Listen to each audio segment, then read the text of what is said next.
Boa tarde, eu sou o Paulo, um dos sócios fundadores da Intuitive Care.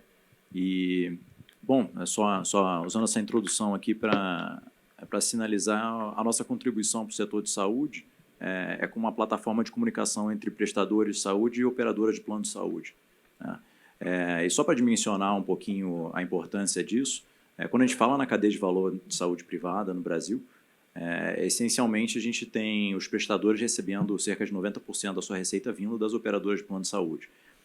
Acontece que essa receita ela não simplesmente vem, ela vem em função de uma troca de informação, uma troca intensa de dados. E o desafio aí é justamente que cada operadora tem o seu canal para essa comunicação. Isso vira realmente um complicador ali para o prestador de saúde. E a nossa plataforma de comunicação entre as partes, ela tenta justamente unificar isso para todos verem a mesma informação e aquilo transitar de uma forma de fato padronizada. Esse é um tema que às vezes acaba sendo um pouco negligenciado quando, por exemplo, se discutem modelos de remuneração diversos, como se isso, por exemplo, fosse resolver os diversos problemas que a gente conhece aí no setor. Independente do modelo de remuneração, o trânsito de informação para que o pagamento aconteça, ele não vai deixar de existir. Então, é importante a gente não esquecer que tem esse fundamento, essa base, que não pode ser ignorada. O pagamento vai sempre ocorrer em função de algum tipo de medição, de algum tipo de informação ou dado. Inclusive, isso tende até a ficar mais complicado dependendo do modelo de pagamento. Então, quando você fala, vou sair de fee for service, vou para value-based care, isso pode ficar até mais complexo, especialmente considerando o universo de dados que, enfim, as instituições conhecem que tem. Sou cofundador da Intuitive junto com o Paulo. Eu estou aqui meio de surpresa, mas eu vou tentar contribuir um pouco em relação ao que o Paulo falou aqui, especialmente na parte, uma coisa que eu estava pensando na parte dos modelos de remuneração, que muita gente tem falado disso, né? Assim, às vezes pensam na mudança do modelo de remuneração como uma forma de resolver o problema da falha na comunicação entre prestadores e operadores e toda a complexidade associada a essa comunicação.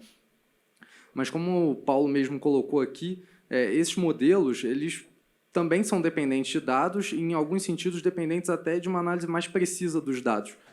Então, assim, as pessoas estão pensando em trocar o modelo, às vezes alguns modelos que não necessariamente parecem fazer sentido dado o business de cada um, né? O business da agência, da operadora de plano de saúde é um business que é intrinsecamente assumir risco, enquanto o business do hospital é atender pacientes.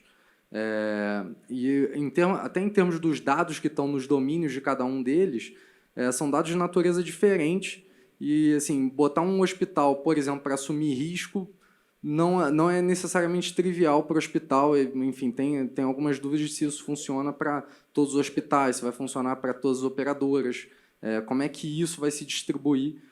Você pode ter algum sucesso aí com grandes operadores de plano de saúde que têm redes próprias grandes também, isso ajuda, mas não necessariamente resolve o problema.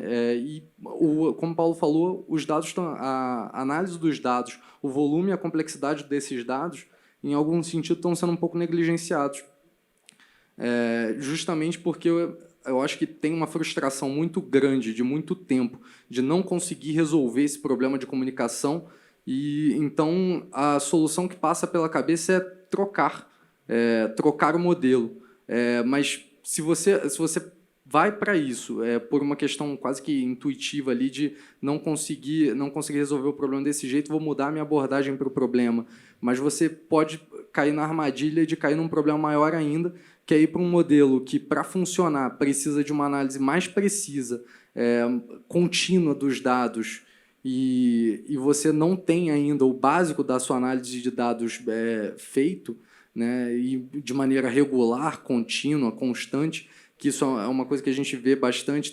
Muitas vezes tem uma análise ali que é ad hoc, né? Então, um gestor quer analisar os seus motivos de glosa, pede para algum analista gerar o resultado, mas uma visão do todo, uma visão geral, contínua, em tempo real, como também já colocaram aqui, atualmente está um pouco fora dessa realidade.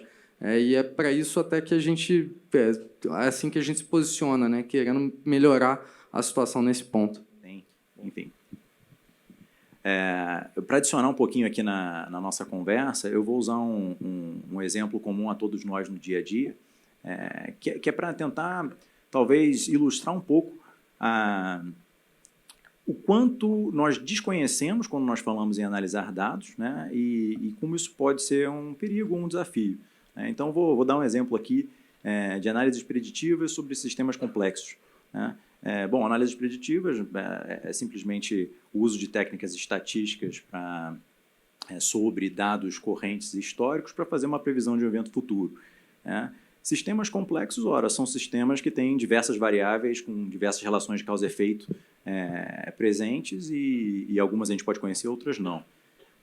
E o exemplo que eu vou dar para tangibilizar isso um pouco para vocês é a previsão do tempo, né? A previsão do tempo, bom, o tempo é um sistema complexo, a gente conhece algumas variáveis aí, algumas variáveis meteorológicas, como temperatura, pressão, velocidade do vento, umidade do ar, e tem diversas outras que influenciam em como o tempo vai estar daqui a uma hora, um dia, seja lá o que for. E nós não conhecemos todas elas. Bom, as que nós conhecemos, nós fazemos medições internacionais, são cerca de 15 mil estações meteorológicas espalhadas pelo mundo, 3 mil aviões conveniados à Organização Mundial da Meteorologia, 9 mil navios, 1.000 boias espalhados pelos oceanos no mundo. Isso tudo para tentar capturar teras e teras de dados a cada 3 horas, enviar para centrais, né? Então são 182 países enviando para centrais para juntarem essas informações, esses dados todos, depois redistribuírem. Para no final a gente ainda, enfim, prever o tempo errado, né? Diz que vai chover e faz sol, enfim. Então, trabalham ali, por quê? Porque é um sistema complexo, nós conhecemos algumas variáveis, nós escolhemos algumas formas de capturar dados sobre elas e aí você já pode ter algum tipo de... certamente você tem algum tipo de perda na forma como você escolhe para fazer uma medição, né? Então, é só para realmente tocar num ponto importante que muitos têm a impressão que, tendo dados de um RP, por exemplo, você consegue analisar e fazer milagres ali. Não, dificilmente, né? Em geral, vai ser que nem a previsão do tempo, especialmente quanto mais complexo for o sistema. Então, quando a gente fala em saúde, quando a gente fala na saúde de um indivíduo ou numa saúde de uma população, você quer analisar aquilo ou ainda mais prever alguma coisa, você certamente está lidando com um sistema complexo, você não conhece ele todo, e os dados que você tem, quem sabe, vão te dar uma ajuda para você fazer um pouco mais do que adivinhar aleatoriamente, né? Então, a boa notícia é a tecnologia tem avançado, os nossos entendimentos nesse exemplo de previsão do tempo tem melhorado, então de anos para cá tem ficado um pouco mais assertiva, ou seja, nós temos mitigado o erro da previsão. E isso é um paradigma que é importante ser conhecido. Mitigar o erro é muito papel de quando você está querendo trabalhar com dados, né? Enfim, eu só queria acrescentar isso na nossa conversa, acho que pode enriquecer um pouco. Bom, legal, acho que tem alguns pontos relevantes aqui. Eu me senti bem depois desse exemplo do Paulo, porque a gente precisou refazer toda a nossa previsão estatística para a nossa ferramenta de planejamento. E a gente contratou um cientista de dados que trabalhava com o lançamento de balões meteorológicos. Então, ele conseguiu criar um modelo bem complexo, mas, ainda assim, o fator político, tipo greve de caminhoneiros, não entra no modelo ainda, né? Acho que esse é um complicador de se trabalhar no Brasil, né? O Anderson aqui, que, por mais que a gente tenha complexidade, complexidade ainda adicional no sistema que a gente vive.